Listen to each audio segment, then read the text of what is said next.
Hello everyone and welcome to today's late night match. Tonight we have Nightwood versus Regen Retro, a Div A match here with Jax Taxman. How are you doing tonight? I'm doing pretty well. Excited for some Div A action. Both these teams should be putting on a good show for us. I specifically requested it in the pregame lobby, so if they don't, I'm going to be Yeah, very but we are mad. going to start off with Sky Temple, which is a very interesting map as we had Regen Retro win and choose to pick the map to bring us to Sky Temple after banning Cursed Hollow. Meanwhile, Nightwood ended up banning Battlefield of Eternity. So it should be interesting as Sky Temple is, in my opinion, one of the more unique maps here in HOTS just because of how not teamfighty it is.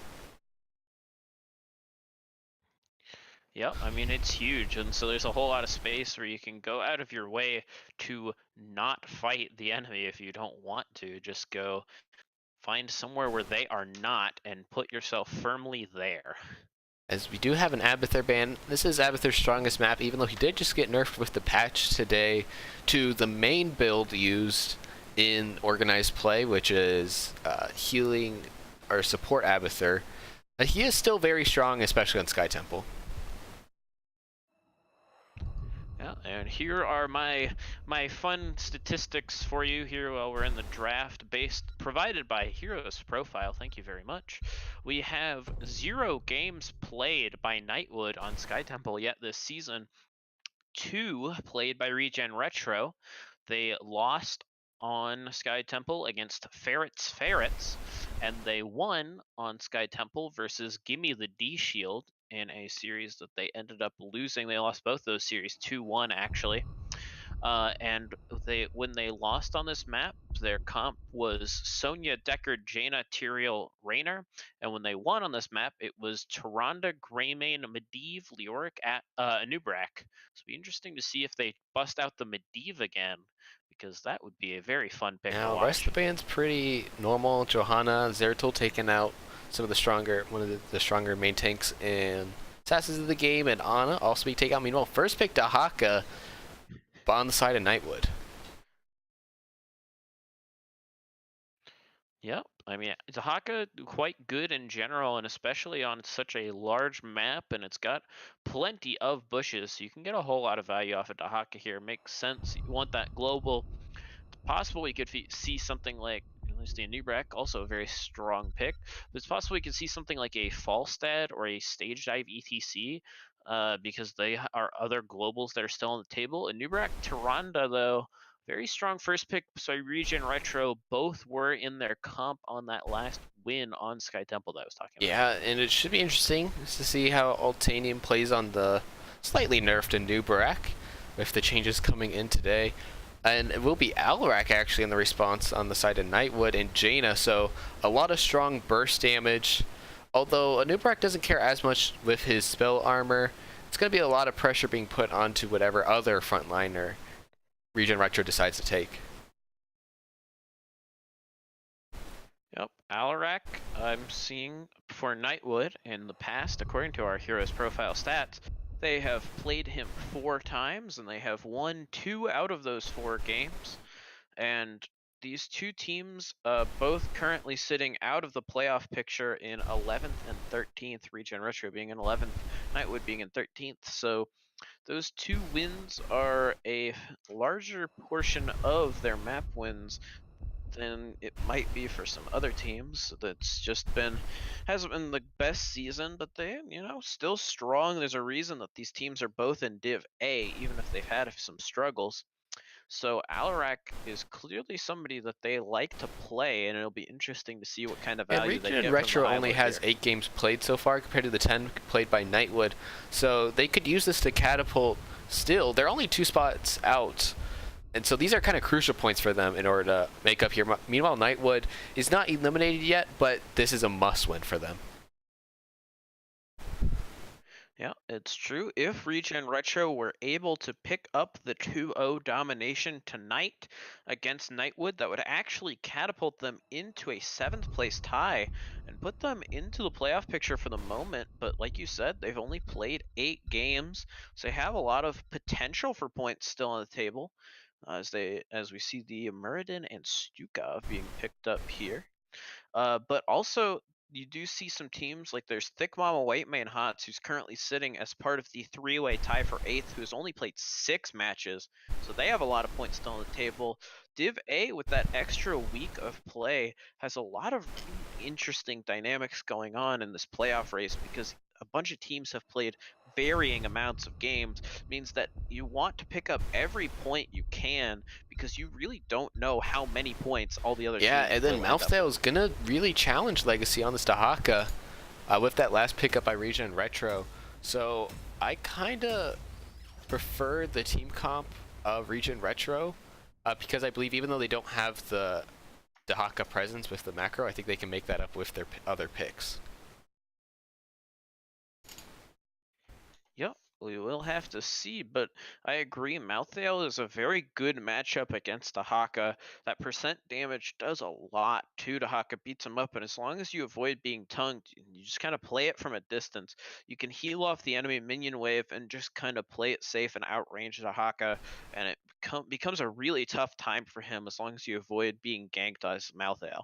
Yeah, it's gonna really be up to Legacy here in order to not end up getting too low here so that he can make use of his brush stalker in order to make some 5v4s potentially. As we start to get into this game, on the side of Nightwood for game number 1, it will be Skillosaur on the Alarak, Mr. Papercut on the Muradin, Dispatch on the Jaina, Far From Pukin on the Stukov, and Legacy on the Dahaka. Yep, and on the red side for Regen Retro, we see Ultanian on that Anubarak, Aaron on the Malthael, Deltron on Tyrande, Masama on Greymane, and Big Bird on Orphea. Sky Temple, game As we number look 1. at the talents taken so far, pretty standard talents on both sides will be Dancer build for Orphea, at least from looking at level 1 choice. And Vision will not be contested early on. Here, actually, no, they decide to, but the easy take by Nightwood, and I don't believe that Regen Retro is going to decide to contest this. They're just going to go back into mid lane and try to get Soak advantage. Yeah, you do see Stukov actually taking reactive ballista spores, excuse me, which was just moved to level 1 in that patch today. Nubarak waited a while to pick his talent, but does end up going with Legion of Beetles, even though it was nerfed earlier today, and that in that same patch we were talking about. Still a good pick, and he will opt to go for it.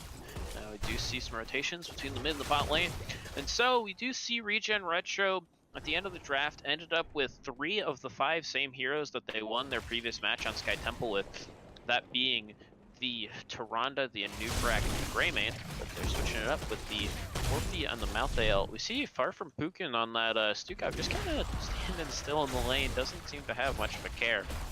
But it is interesting to see the Orphea Malthael coming out as opposed to the Leoric Medivh they picked last time. I mean, Malthael, Leoric are both fairly standard solo laners, so you could swap them out depending on the situation, but swapping out that Medivh for an Orphea is a pretty big change. Yeah, but you can see Big Bird's already able to do a ton of damage on the Skillosaur as opposed to Medivh, but we'll see in fights when they don't have as much protection that Medivh is able to provide, how they're able to sustain through these fights.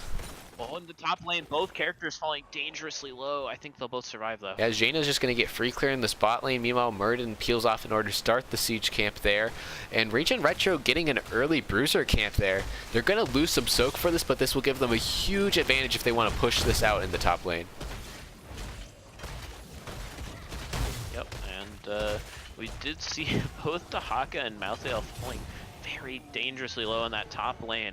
Malthael was going in on that Dahaka because he thought he had the advantage, but Dahaka was certainly fighting back. And now Dahaka needs to be careful. Ultanian gets the dive in. Mesma going in with one Morgan form. Legacy is kind of stuck here, has to be careful. Will end up going down. So Regen Retro going to get a huge amount of push here in this top lane. There's the retaliatory kill. Alarak pulling the Anubarak back in, and he will fall as well. So now both teams ending up with a 1-for-1 trade there. Mr. Papercut getting out. Skillosaur actually staying up, putting a lot of damage on Masama. He should be okay, but he gets stunned actually by the Muradin. And will escape. Mr. Papercut hit the nice Storm Bolt, but will not be enough to finish off the kill, so it will stay a 1-for-1. That was very exciting. Aaron in the spot lane was able to kind of catch out Jaina, who was trying to get some nice push in there, but with the self-sustain was able to win out on that mouth ale. So now we look to see an engage again top with Tyrande just taking mid temple for free, and it looks like Regen Retro is going to go in on this top point. Altanium looking to get a stun on a Mr. Papercut, but Legacy comes out, gets a nice tongue there onto Greymane. Asma is forced to try to back up. Altanium goes in order to provide a little bit of peel, and no one will go down quite yet. Now here comes the rotations from Regen Retro, looking to get some damage onto Legacy, but no, it's Altanium doing a little bit of damage to Mr. Papercut, who has to be careful here. He has Mark on him, but here comes Skillastar doing a ton of damage. Asma is able to get the kill. Now Big Bird going in, finishes off Mr. Papercut on the Murden. It's a 1-for-1 trade so far. Now Skillastar in there by himself, trying to see if he can 1v1 against Big Bird. Able to do a ton of damage, but far from Pukin has to be careful going in order to try to provide some healing to Skillastar. Gets a knockup from Altanium. They don't have the burst, so Stuka will go down. Skillastar very low, will also go down. Legacy gets the nice drag on Altanium, but the Beatles will provide an appeal for him to be able to get away, as it is a 3-for-1 trade in the favor of Regen Retro. Yeah, wow, that's very impressive. And you now see, looking at those kills, what was pretty even after Malthael found that pick on Jaina, they were starting to look like they were going to take the advantage, but then the big team fight will solidly secure it. Only a 3-kill lead of 5-2, but it's still early. But Mr. Papercut looks like he'll be the next captain. Yeah, taking vision, he tried to leap down towards the temple, but the rest of his team was getting out already, as the 2 members from Nightwood were just getting back from spawn.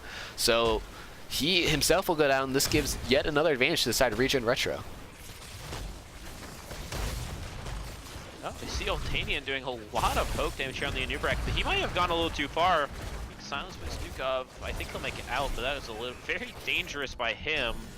Will manage to survive, but yeah, he was very far up to provide that poke damage and almost paid with his life for it. Will manage to escape, get healed up, and look okay, but he has to be careful. If you die like that, that puts your team in a really bad position, and with 6 kills to 2, you're starting to snowball this. You don't want to halt your own. Yeah, as right now, Regen Retro's just getting good rotations in order to get some picks, and they've just been able to push their advantages from being a man up pretty much for most of this game so far into a nice XP advantage and structure advantage by taking a lot of those 2 temples.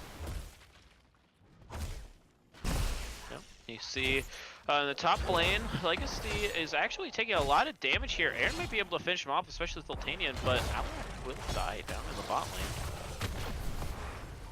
lane.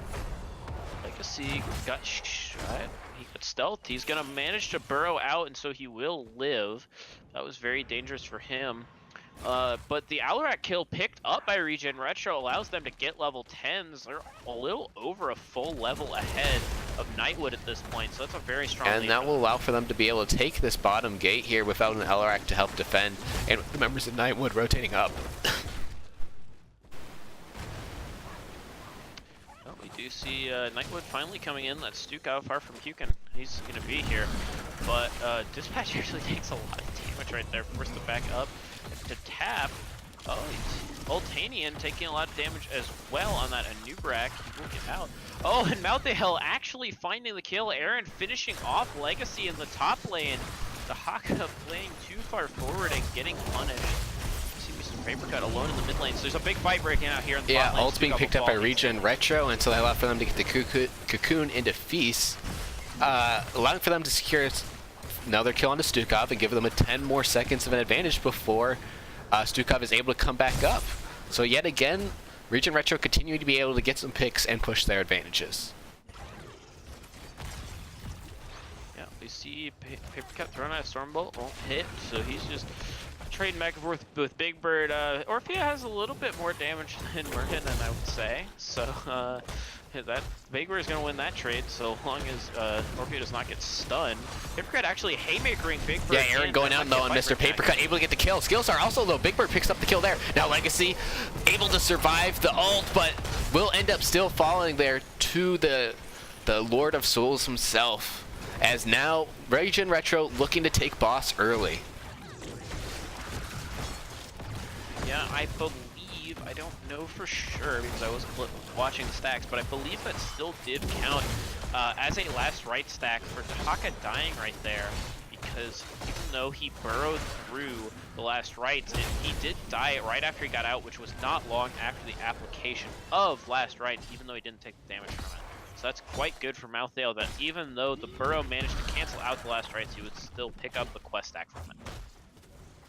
Yeah. See that? And Regen Retro now just spreading out across the map in order to maximize their soak and able to get some shots still in the bot lane.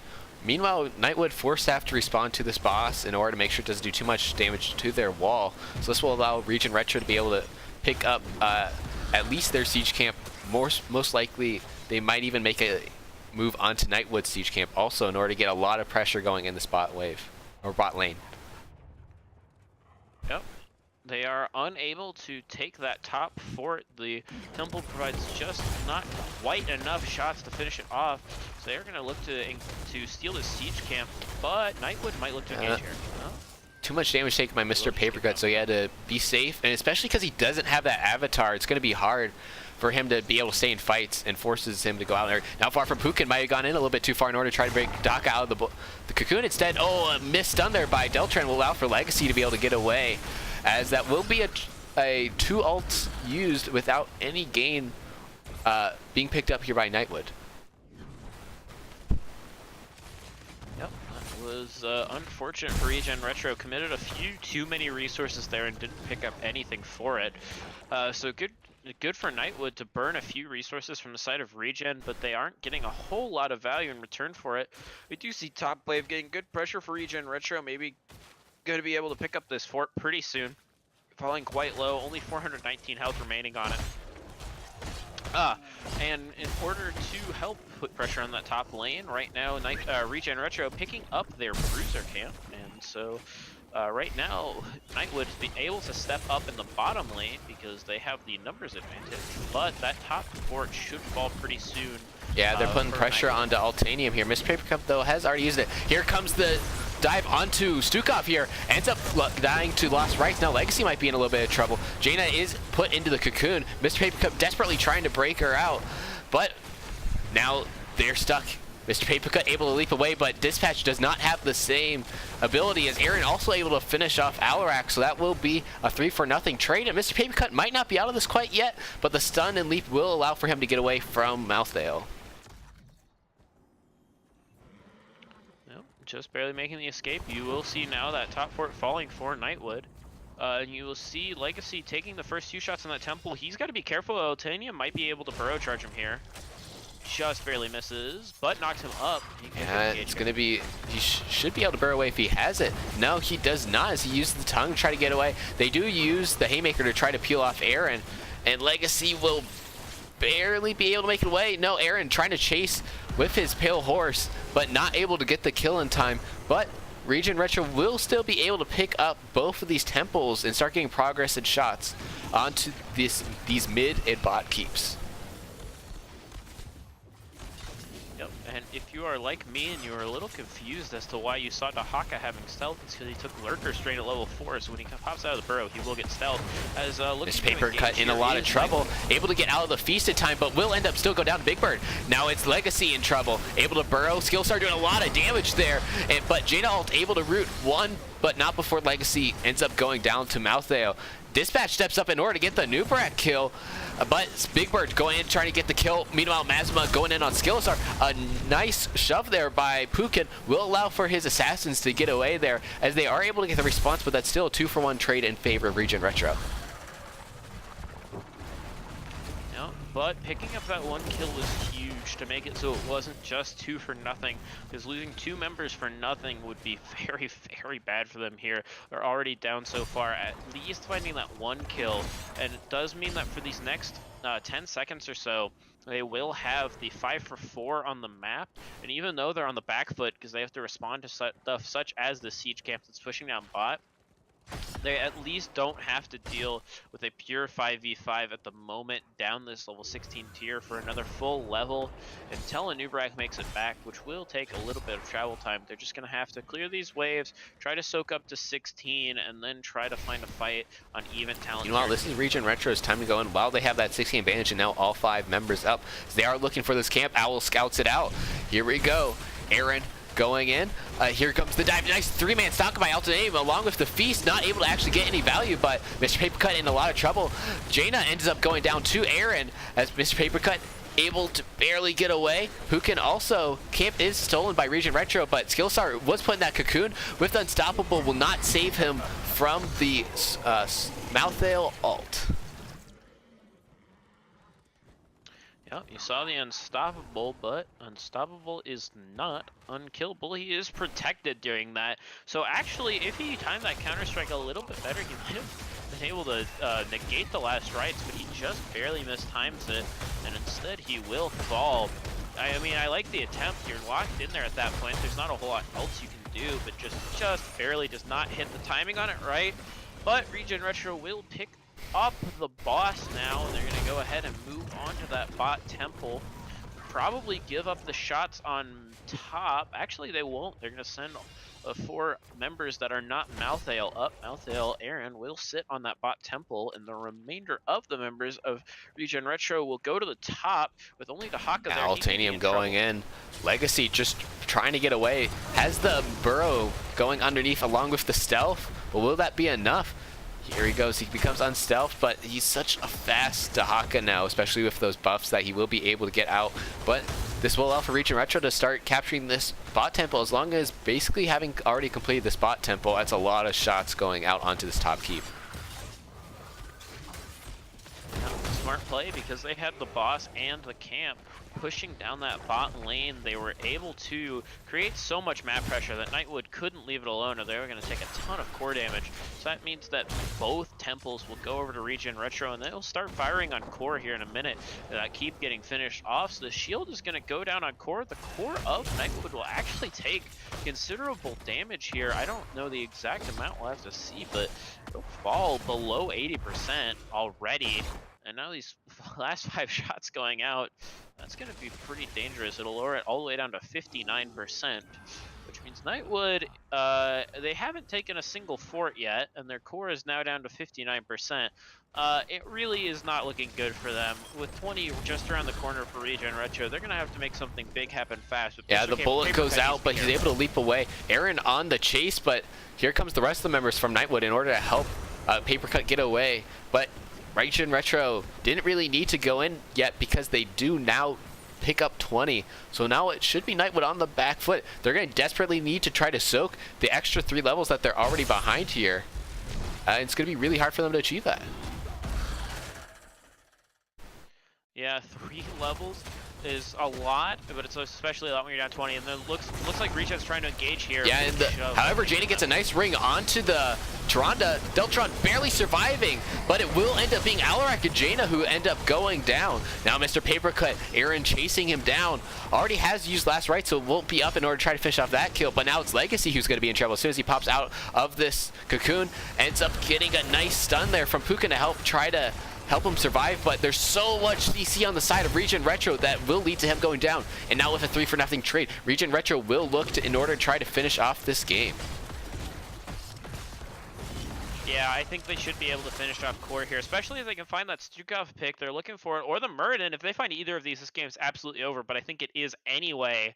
Just chasing at this point, just for the statistics. Looks like Papercut will get away for the moment. They're just going to focus their sights on core instead, and they will get it. That will be game number 1, going over to Regen Retro. And it was a well-played game by them. They were doing a good job, especially in that last fight you saw.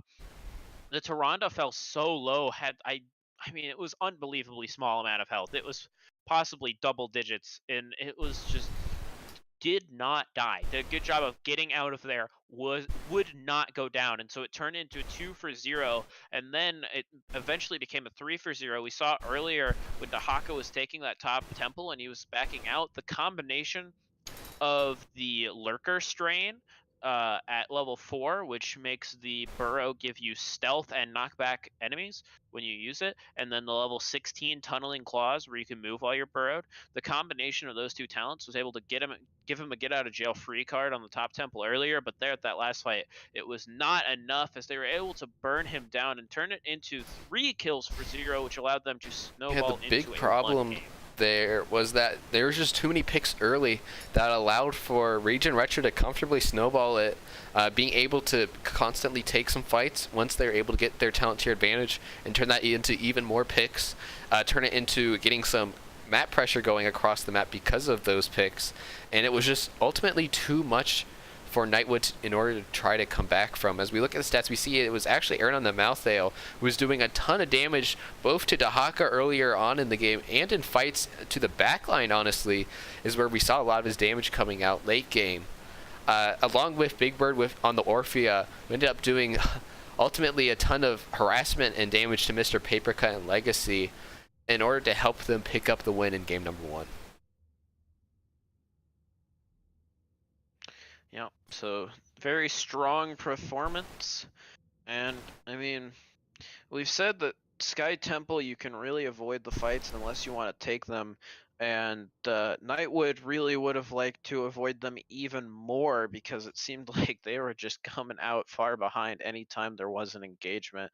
It's a great job by Regen Retro to just come away. I mean, only 3 deaths the entire game from the side of Regen Retro, with getting 22 kills of their own, is just a very powerful performance. And so we will see in game number 2 that Nightwood is taking the map pick, and they will be taking us to Volskaya Foundry. So this will be interesting to see what happens in game number 2. Well, what's very important is versus Volskaya, where Regen Retro on SkyTip was able to utilize the large map in order to get picks. It's a lot harder to do that on this map, especially if Nightwood sticks as 4 for rotating in between top and mid. It will rely on them trying to, well, for Regen Retro to have to rotate all the way down to bot lane in order to try to get a pick, which I don't see them being able to do. So that's a huge advantage for Nightwood in this match, that they don't have to worry as much about these rotations. So that Regen Retro is not able to get that early game advantage they were in game number 1. Yep. And let's see, I'm gonna go ahead and, as we load into the game, try to pull up the stats thanks you to Heroes Profile. And so Regen Retro, not the team that picked this map, so they will have to play on it. Looks like they have played on Volskaya Foundry a total of 5 times, with 2 of them being victories. Whereas for Team Nightwood, they have played also 5 games on Volskaya Foundry, and they have also won 2 of them. So we have 2 teams that are both currently 2 and 3 on this map. So it'll be interesting to see. Be interesting to see how it goes here. Yeah, and the fact that both these teams have played 5 times, that's half of the games, total matches played by Nightwood, and more than half the total matches played by Regen Retro, shows that both teams really like this map. So it should be interesting to see if they run either very strongly, just the meta rotations, going from making sure to get turrets early and often, maybe rotating their soul laner up in order to contest the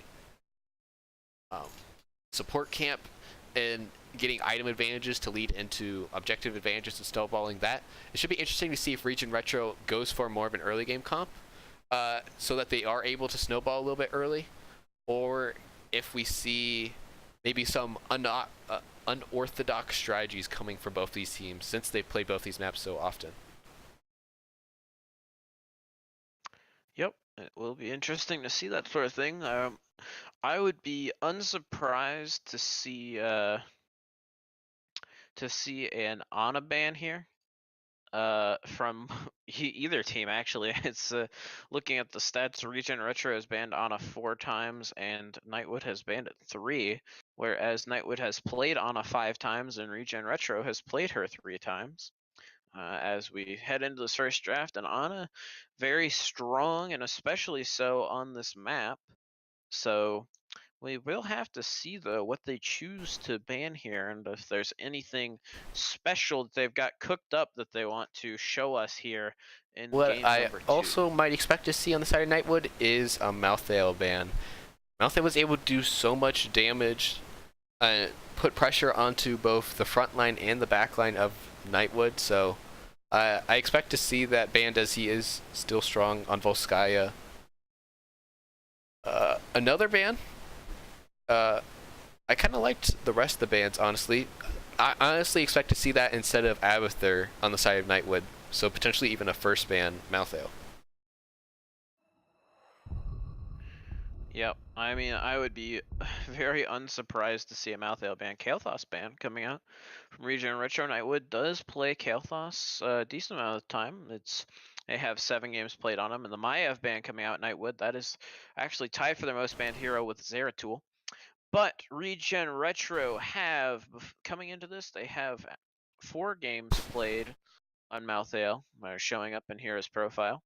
And there's a Zeratul ban, so Nightwood won't have to do that. Regen Retro will take care of it for him. But just based on the way that Malthael was shredding through the team, they will actually ban a Nubrak here instead. But based on the way Malthael was shredding through the team, I would be unsurprised to see Regen Retro pick it up again now that it is left open, unless there is something else that they have cooked up for us that they have in mind for this map specifically, with the Diablo first pick, just a very strong hero in general, and can get some good wall Well, bangs I on the actually point. We'll have love to that see. pickup by Altanium.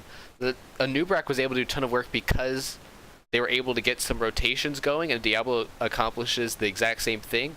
Not necessarily being able to be as free to get his stuns out because it does require the walls, but puts out a lot more damage that allows for you to burst down these people on the point when Regen Retro looks for a fight. Meanwhile, Garrosh Jaina, should be interesting to see if Mr. Papercut plays this more as appealing for his Jaina with Dispatch, because there was a lot of kind of single target focus on Jaina that last game.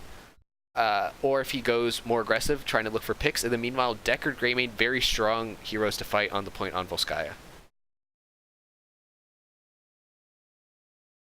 Yeah, I do. Deckard Greymane, I mean, Greymane, good hero. Deckard has fallen off a little bit in the past little bit. Hasn't been played as much.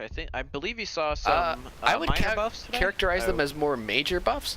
Although it was a small number difference, they were to his baseline healing potions and his scroll, which are huge for Deckard. The one reason why he was suffering was just not enough healing output on his potions. So that combined with minor Ruby buffs might be enough, albeit normally Ruby is not the pick. So, but regardless, the potion health will really help, especially in Volskaya, where you're able to set up early with Deckard. Well, you are the healer expert here, so I'm gonna go ahead and take your word for it. Ana being banned out here makes sense. We've talked about it, and there's no healer yet picked up by Nightwood. That means Malthael is still wide open, and Regen Retro hasn't picked up anything that looks like a traditional solo laner yet. I see Raynor coming out to go with Jaina, very strong assassin duo there. We see the Uther coming out as the healer, a very interesting choice. So leaving their solo laner for last, it'll be interesting to see, and probably would think to see something like a Blaze or an Imperius.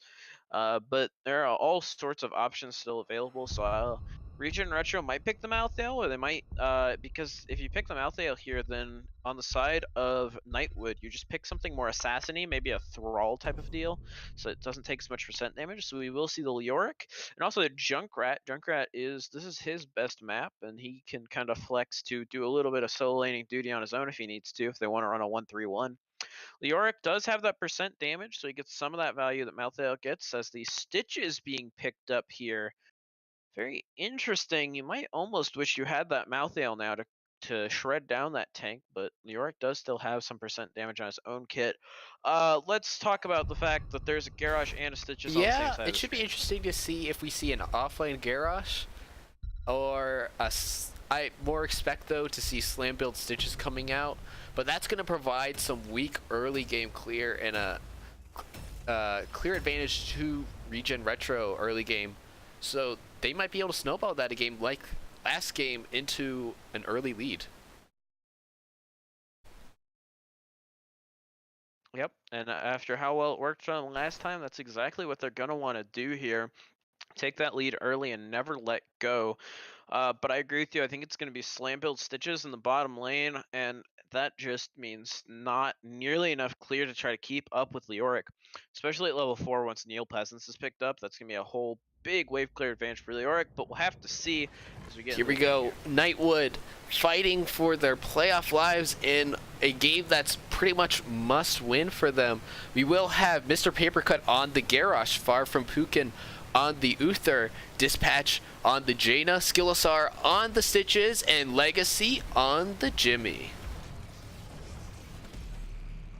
Yep, and in the red side, Regen Retro trying to finish out this domination and move up to 7th. We have Altanian on the Diablo. We've got Big Bird on the Junkrat. We've got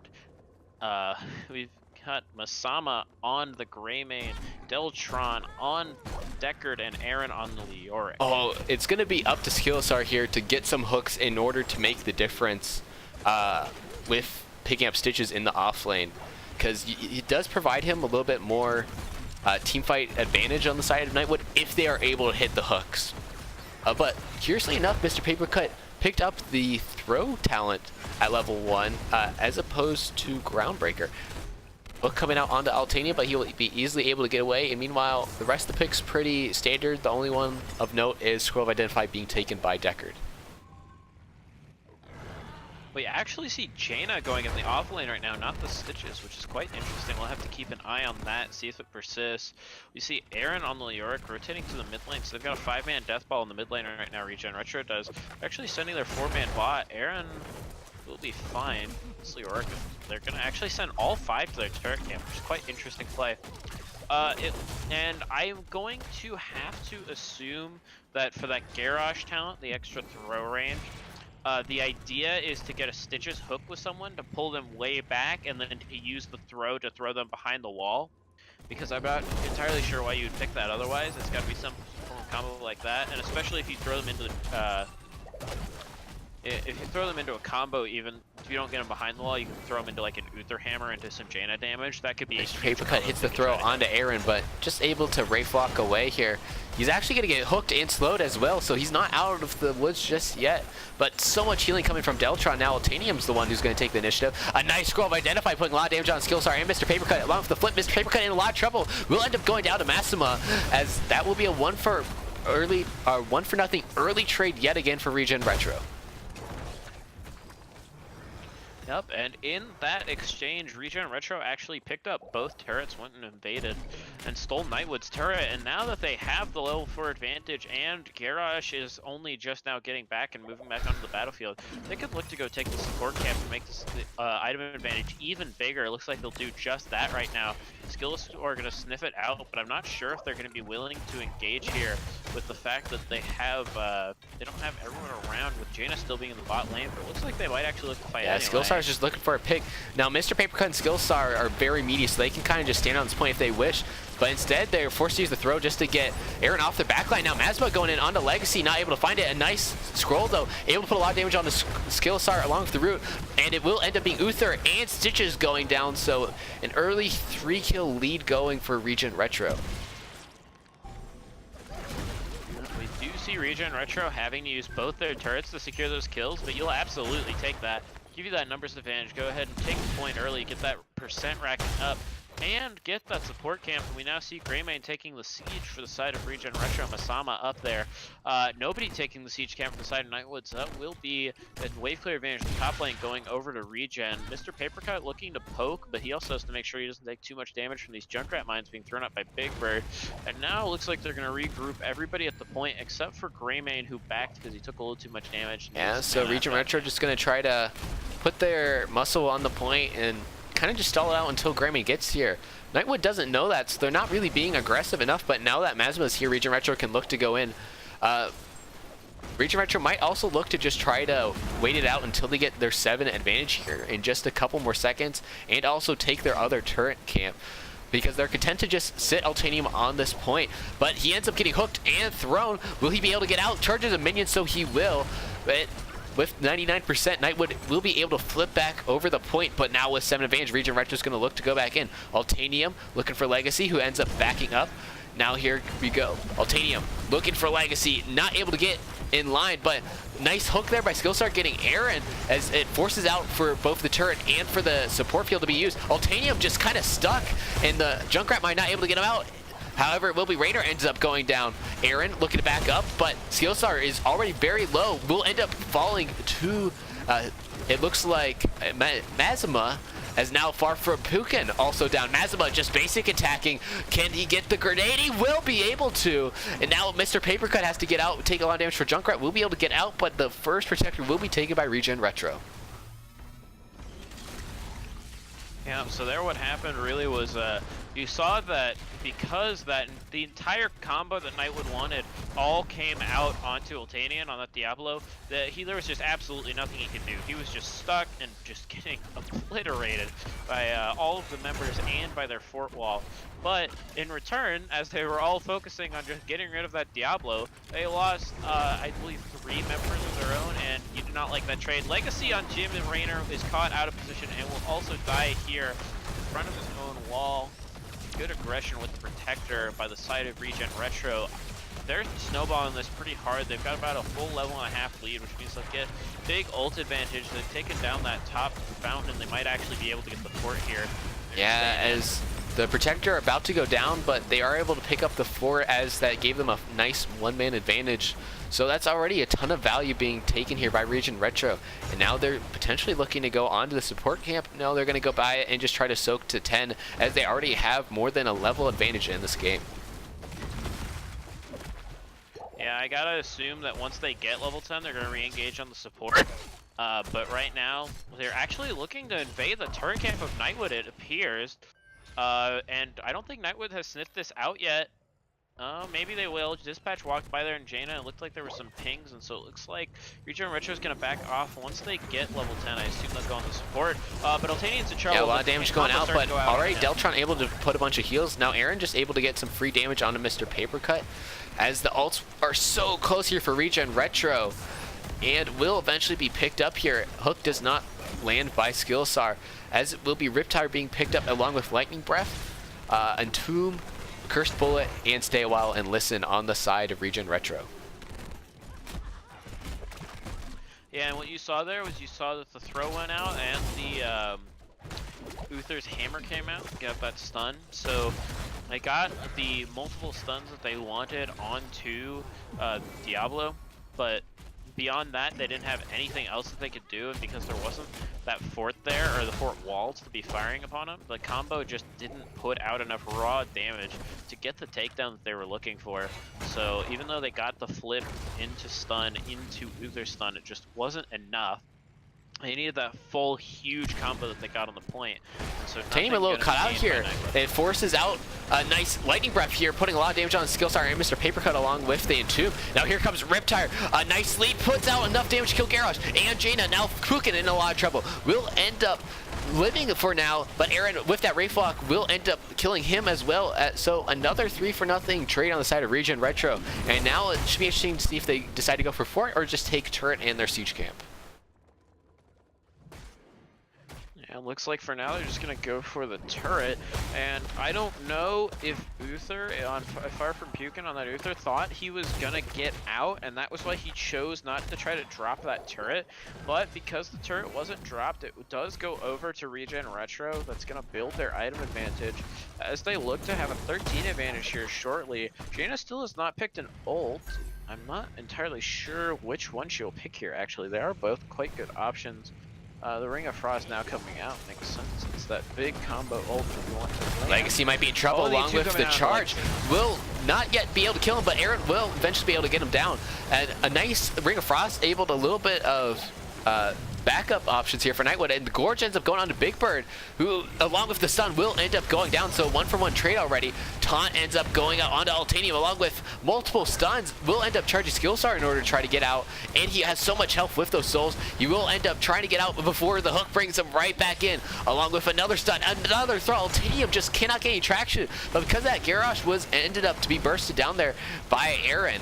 So here we go, and looks like it's going to be about a 10-second advantage here by Regen Retro for the death timer difference between Junkrat and Garrosh. Yeah, and you saw again going for that combo Nightwood was, and it worked for him when they were able to just yank in the Junkrat, eat him with the Stitches Gorge, bring him over, and then use Garrosh to throw him into the keep wall. And so the structure damage, combined with how long he was just able to be taken out of the fight, ended up resulting in the kill. But when they tried to do it again, and now Stitches Gorge is on cooldown, so you cannot use it, they had to step so far up to try to get those stuns that was just led to Garrosh just getting bursted down by so much damage that they weren't really able to do a whole lot of anything. And they now actually are able to gorge the Diablo. Mr. Papercut throwing him out within. Here comes the Entomb though, along with the Root Tire. Ends up getting rooted there for a second. Miasma is so low, will end up going down, but at the trade for Garrosh, now all the members of Nightwood are very low. The hook will not be able to catch Miasma. A nice disengage there by him, as the ult from Rainer with Hyperion will force the disengage from Regen Retro. But they are able to just back up on the point, along with Diablo come back with his souls, will allow for them to start to get some more progress onto this point. No, they're going to decide to actually wait a little second until Diablo gets here, and they are going to look for the support camp now.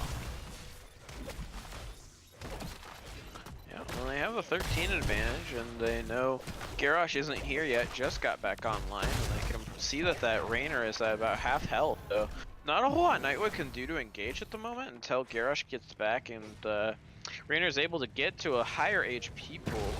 Now he will start to get healed up by the Uther, so now they can look to engage, but it's too late. Vector will go over. Skillstar might be in a little bit of trouble. A nice cleanse there will allow for Skillstar not to get rooted. Lightning Breath goes out, not able to catch anyone, along with Stay While immediately wakes up Mr. Papercut. But the chase is on with this Protector. Now as we see Greymane and Diablo in there, Mr. Papercut going down to half, but will be able to get back behind his walls. But their keep wall is in trouble here. Regen Retro looking to get an early advantage and get an early keep here, as they're putting a lot of damage on this wall, but back up and wait for their minion wave in order to come back up, along with the root/disable that the Protector has, as they're able to finish off the wall still with 79% of their Protector health left. Disable goes out onto the keep, and they have plenty of damage, but 13 just picked up by Nightwood. If there's a time to fight, it's now. Well, their Regen Retro still does not have 16. Yeah, so like you said, it looks like they will try to fight here. They're gonna have to back up. Skills are looking dangerously low. They're just gonna end up losing keep, and so now Regen Retro will back off for the moment. I don't know where they're gonna rotate. They actually find Skillosaur. Yeah, he just ended up getting rooted in there. Now it's Legacy in trouble. A nice Entomb there by Aaron, able to get one. And Mr. Papercut ended up getting rooted as well, so the tire will not be needed to finish him off. It's going to be Hungry looking to see if maybe he can catch out Dispatch here. Or Far From Putin. Instead, it's just going to put some damage on Far From Putin. Regen Retro is looking to end now. Ring of Frost only able to catch Diablo out, but Stay a While ends up catching Jaina. Far From Pukin just tried to put any CC onto Mazma and the damage of Regen Retro, but the members just now coming up as Skillstar comes up, eats the Junkrat just in order to try to keep him away from the siege. Lightning Breath used just in order to siege down this keep. 33% though. I don't know if it's too little too late from Nightwood, as damage continuing to go out 13%, and that will be game 2 in the series going to Regen Retro. Wow. I mean, you knew it was a little bit risky when you choose to all in there, but since there were only 2 members online, even though Protector expired, they felt like they could go for it, and it turned out to work for them. They actually ended up getting the whole core there, winning the game. So great play by Regen Retro to take the game and the series off the strength of that potentially risky core call, but yeah, you gotta admire it. I mean, only 2 members up, and I mean, it was Uther and Jaina, I believe, which is, I mean, Jaina's got some damage, but there's not a whole lot you can do when you only have those two members. And so Regen Retro able to snowball it into a core, a game win, and a series win. And so that was well played by them. And I want to point out in that last fight where the Protector was there and you saw the Entomb go down onto, I believe it was Jim Raynor that got trapped in the Entomb Legacy, and you saw Mr. Papercut on the Garrosh walk up to him and try to into the fray him out, but because the Uther was hugging him so tight, he ended up throwing the Uther who was not in the Entomb instead of being able to throw Raynor out Yeah, of the in the Entomb. end, the combo was strong, but the problem was the hook into throw combo was mostly going out onto Altanium on the Diablo. And he did end up having most deaths at 2, but you take that as Regen Retro as pretty much it was a 30-second fight just to get him out of from keep wall, but they were able to turn around a lot of those fights and get a pick of their own, if not the trade. The only time the combo really worked well was when they were able to hook and gorge Junkrat, but I mean, that comp is dependent on getting hooks onto squishy members, and they just weren't able to find them that game. Yeah, and you'd figure when you go some comp like that, you're just trying to pull something off. Didn't work too well. We do now have Oltanian joining us from the side of Regen Retro. And first of all, I'd just like to say congratulations. Thank you. So a 2-0 win, a domination will get you 3 points, and that'll move you up in the standings into a tie with Sky 5 for 7th place. So as it stands, you're currently sitting in position to make the playoffs, but with several games still left to go. How are you feeling about the rest of the season? Uh, I think the rest of the season is going to be a lot better for us. I don't know if anyone caught our games yesterday, but we weren't. We were kind of having like an off day, so it kind of feels good to have a game right after it, feeling refreshed and starting with a domination. Yeah, and we were there's some good games. We were happy to watch you guys play some good hots. And so let's start by talking about game number 1 on Sky Temple. And really it was a very strong win by you guys. I don't think you lost even a fort in that game. And let's just talk me through what your game plan was going into Sky Temple. Uh, Pretty much we just want to put priority in one of the lanes that is the objective is on. So we kind of switched it up and we did that, and they didn't know how to respond, and I would say we kind of snowballed from there. We kind of maintained a levels advantage the whole game. So we just played safe, did the smart things, and that was it. Yeah, well, it worked out for you. I mean, we saw plenty of nice plays. Like there was one where you guys took the boss and a camp in the bot lane. So then, even though they had everyone up, you were able to take both temples because they just had to respond to your map pressure. And I mean, Sky Temple, it really, right? It's about that map pressure, doing stuff over here in this lane and in that lane, so that they can't respond to both like adequately and just creating pressure that way. And you guys picked Sky Temple. Do you like to? Do you think you like that kind of approach of giving the bigger maps? You can space it out, play a little macro game, and try to out rotate them, or is that just, the one specific comp? Or what do you like about that map? Yeah, it's funny. We don't normally play that map a lot, but we had a couple suggestions based on to play that map tonight because they like based on how we play and how we've seen ourselves play in previous matches. So like, all right, why not? Let's try it this one time, and our current strategy just ended up working pretty well on it. Yeah, worked quite well for you guys. It was a good win. And then game number 2, Volskaya Foundry. Nightwood picked that map, and you guys seemed pretty comfortable there as well. A very strong win on that one too.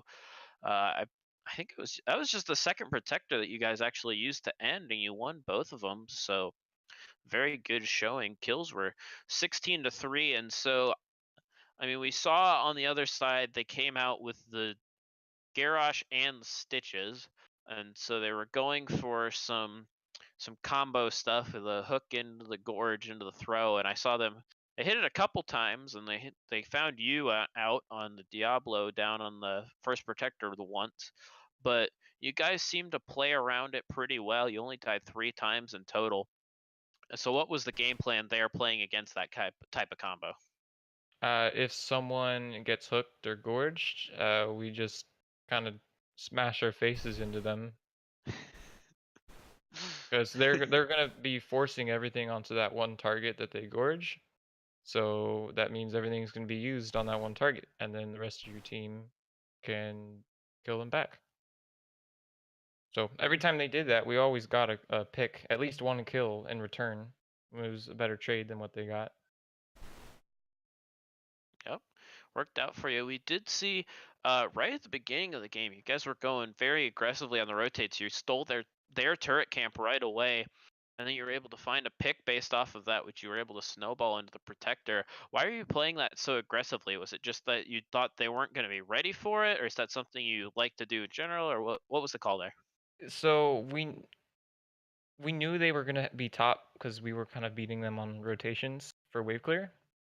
And with Diablo's W, I figured I could stop their rotation and actually keep them busy long enough. So I don't know if the stream was on me in mid, but when I was mid and the rest of my team was doing or stealing their turret, that was just a stall.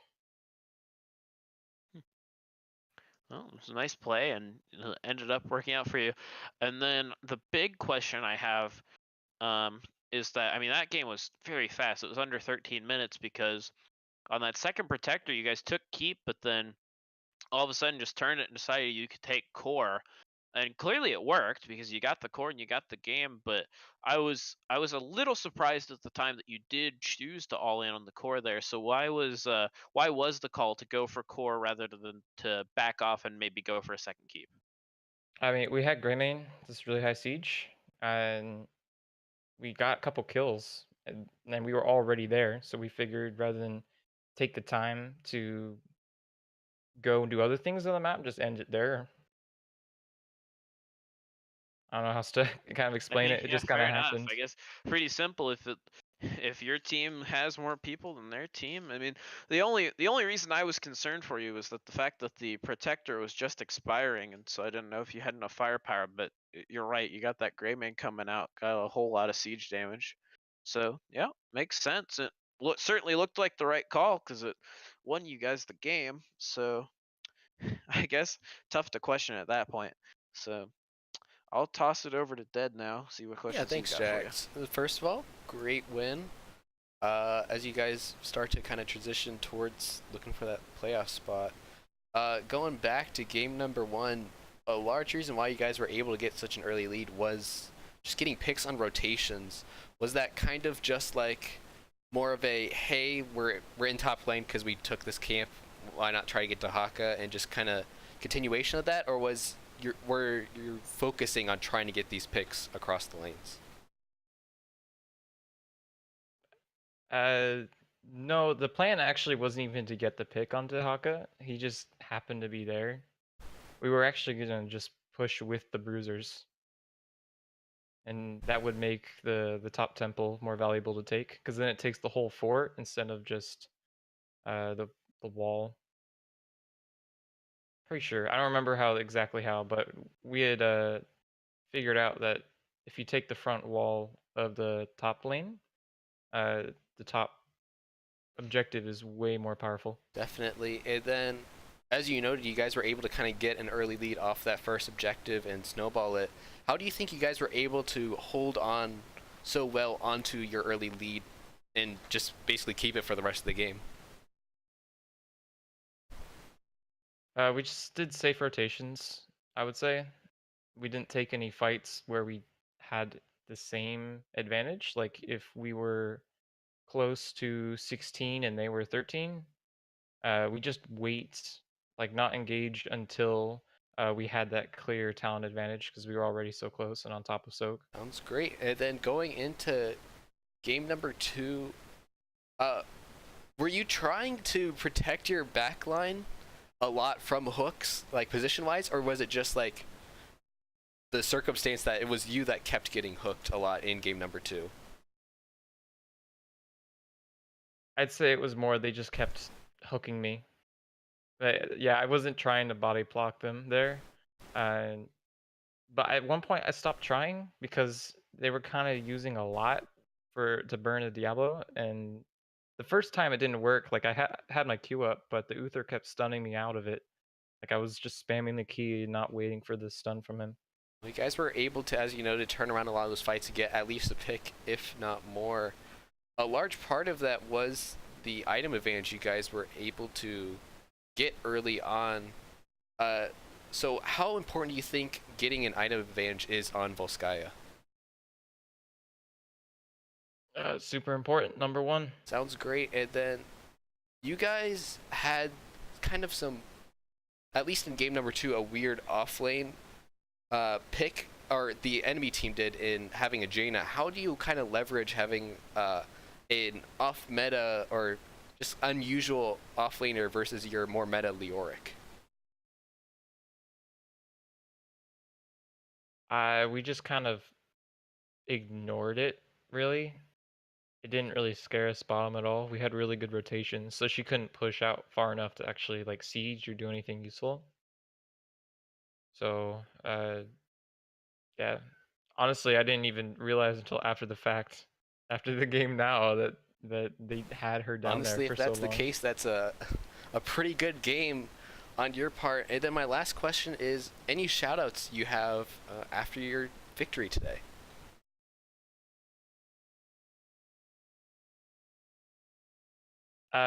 Nothing than other towards my team. We played great and slowly getting better, I would say. All the time getting better. We've come a lot since the beginning of the season.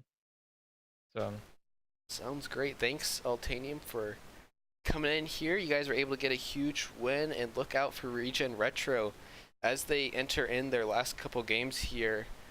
And good luck to you guys in your last couple regular season games and into the playoffs. all right, thank you. Well, with that, Jax, that will wrap up today's match after a pretty dominating performance there by Regen Retro. Yep, real strong performance by them today.